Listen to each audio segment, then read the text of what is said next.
Well, we were talking about the factors affecting the number and kinds of microorganisms. It got cut in the between. So I was talking about the primary spoilage leading to secondary spoilage, further succession of microorganisms leading to the complete riot of the food material. See, contamination also may increase number of microorganisms in the food and may even introduce new kinds, even contamination as well as already organisms present. The increased bioburden of microbes, especially those which causes spoilage, makes preservation more difficult because we don't know what is acting, what is the major uh, role player there, all these things. Spoilage is more likely and more rapid and perhaps takes a different form from that which would have appeared without the contamination, right? So we should take utmost care while designing the preservative techniques. The contamination is lessened there. Now, next is growth of microorganisms. This increases the bioburden, as I said, in the food. Obviously, will increase number of organisms. This also leads to spoilage. Next, coming to pre-treatments. Pre-treatments of food may remove or destroy some kinds of microorganisms, but at the same time, add other type of microorganisms, or change the proportion of these present, or inactivate partially or all of the food enzymes. So anything can happen. You bring tomatoes, for example, home from the market. Your intention of washing all the tomatoes is to remove the dirt and microorganisms which are already present in the tomato or on the tomato.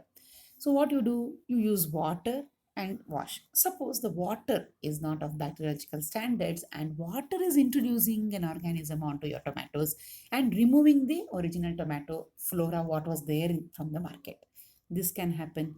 Or the next probability is your water is good of bacteriological quality but it is not, the washing is not done properly or for proper timings, so that it is only successful partially in removing some quantity of the organisms, so the number becomes less but the organism is not washed away, right?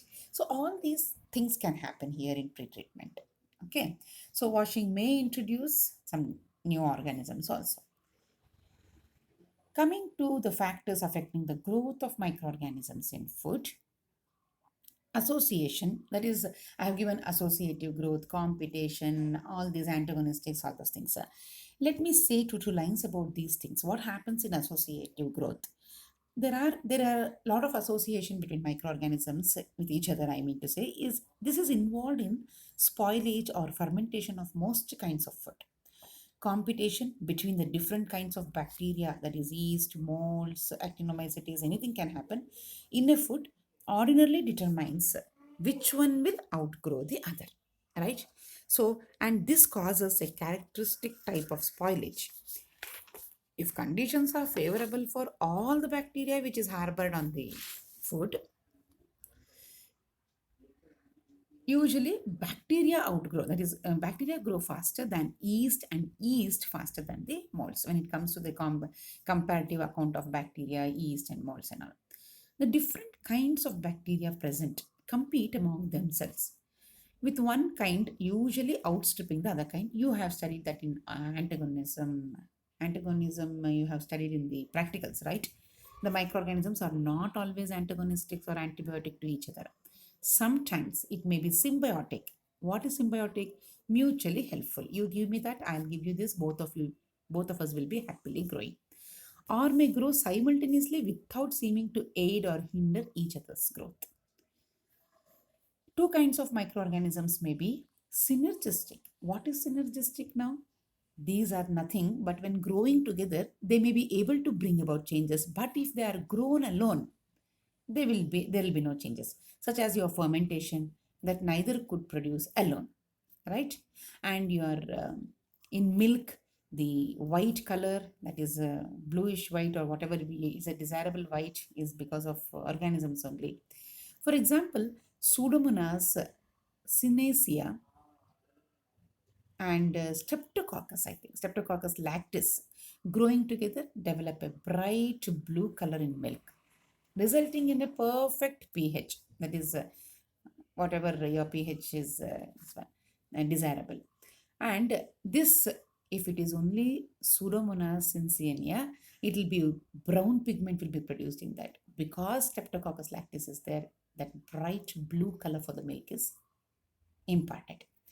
A very important effect of an organism, that is microorganisms, on another is the metabiotic, which I was talking about when I was talking in primary and secondary spoilage.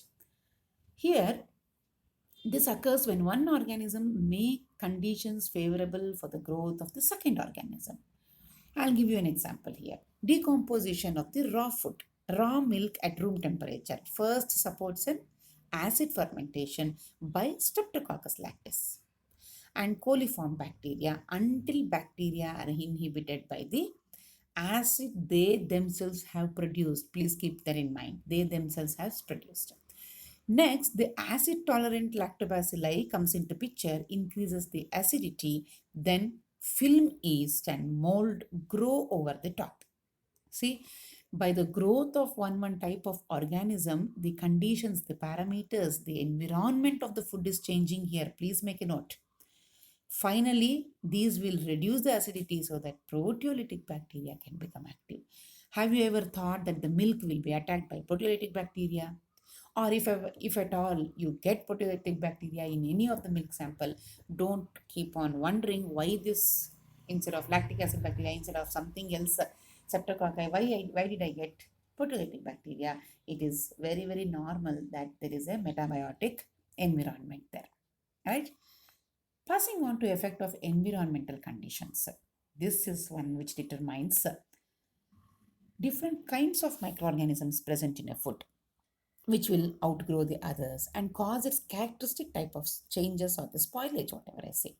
These factors are interrelated and in combination determine the organism that grow as well as show the effect which is to be produced, right? So very, very important is the physical state and structure of the food also.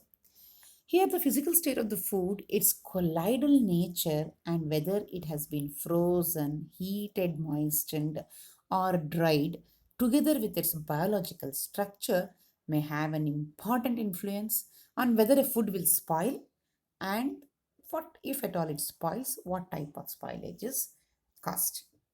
The water in the food may be considered both as a chemical compound necessary for the growth and as a part of the physical structure of the food, because water frozen in the liquid state, all those things are there. So it is both physical and chemical parameter. The moisture may be available to the organism, that is, go back to your page, this one, water activity that is not tied up in any way, such as by solutes or by hydrophilic colloids such as agar. Solutes such as salt, sugar dissolved in the water also causes an osmotic pressure that tends to take water from the cells if the concentration of this dissolved materials is greater outside the cell than the inside, that is in the environment. See, all these things are interrelated. You should think of the intrinsic factors. Whatever I'm explaining, I have already explained in water activity. We will take a dry food such as bread. This is most likely to be spoiled by molds, we all know. Syrup, honey with high sugar content and less water activity favors the growth of osmophilic yeast and moist. Okay, neutral food, not dry, not wet, or whatever it is, such as milk, meat, fish, and egg, ordinarily are spoiled by bacteria. Yes, it is possible for organisms growing in food to change the level of available moisture because they respire, they metabolize by release of metabolic water or by changing the substrate so as to free water. So many actions. Organisms nature, your food nature, so many things are involved. Let me tell you, even freezing not only prevents microbial growth if the temperature is sufficiently low, but also likely to damage tissues so that the juices released on thawing favors microbial growth. Many a times they will tell that don't thaw the food which is taken out from the refrigerator and eat. Heat the food, HEAT, heat the food and then eat the food, EAT. HEAT, then EAT. Don't thaw, because when you thaw, that will be the wonderful, suitable temperature for the microorganisms to grow. Heat processing may change not only the chemical composition of the food but also its structure by softening the tissues. It will be frozen, it will be tight. Again, heat softening the tissues. They tie up the moisture again, forming colloidal suspensions, sometimes like gels, emulsions, and changing the penetrability of the food to moisture and oxygen. So it will suffer. Proteins may become denatured and therefore more available to some microorganisms than it was in the native state. And the food was good, fresh, not stored, not frozen, anything. So then to this stage, the denatured protein may be available. Starch or protein may become gelated, releasing moisture and becoming more easily decomposed than the original fresh food. So always our fresh food is no comparison to the stored food. That is why we always go for fresh veggies, fresh food, unlike the canned foods and stored ones. The type of spoilage differs with varying temperature. Example, raw milk held at different temperature supports the initial growth of different bacteria. See, at temperature near freezing, cold tolerant bacteria like species of your Pseudomonas, alkaligens are favored. Then coming to at room temperature, Streptococcus lactis will happily grow and even coliform bacteria usually predominate. At around 40 to 45 degrees centigrade, thermoduric species like Streptococcus thermophilus, Streptococcus faecalis, these grow first and at 55 to 60 higher temperature, thermophilic bacteria like Lactobacillus thermophilus will grow. Okay. So, at different the same food material at different temperatures is supporting different types of microorganisms. Look at the fun of that. So, you cannot tell that in milk only this type of microorganisms can grow. You should examine at what temperature the milk was stored first. The most commonly occurring type of spoilage of the food may be entirely different in different countries due to different temperature in climate. We should see that. See, there are some chemical changes also caused by microorganisms.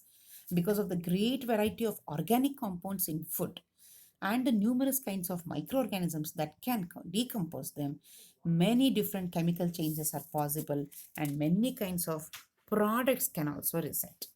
We will see what are all these different types of chemical spoilages are there one by one. I think I'll stop this video because it cannot take more of the spaces here. Then we will discuss the nitrogenous organic compounds and other amino acids and all in the next class. Till then, review the video and get back to the next class. Thank you. Bye bye.